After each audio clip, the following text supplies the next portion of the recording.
Hi guys! Just a little update sa paggamit ko ng Nicothion. So, 1 week na ata akong gumagamit nito and isi-share ko lang sa inyo kung anong naging effect nito sa akin.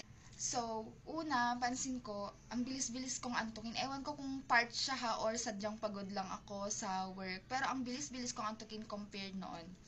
So, second, yung hair growth, na-mention yun ni Miss Kat Melendez sa video niya na nakakasama rin yung hair growth. And then, napansin ko, ito guys, ang bilis-bilis niyang tumubo. Kakaahit ko lang to, tapos ayan na naman siya. Kakaahit lang to, pero ang bilis-bilis niya tumubo.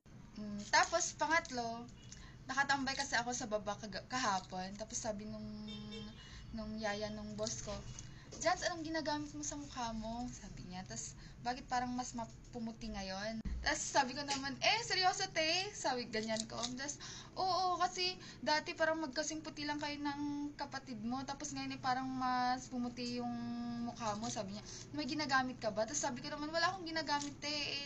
Tinry ko lang yung nakita ko sa TikTok, which is etong Nicothion.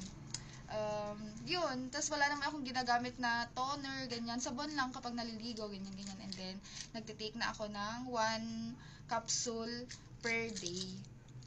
Ayan guys, so, yan lang yung mga napapansin ko as of now sa katawan ko. I'll update you soon kung naubos ko na tong 1 set nito.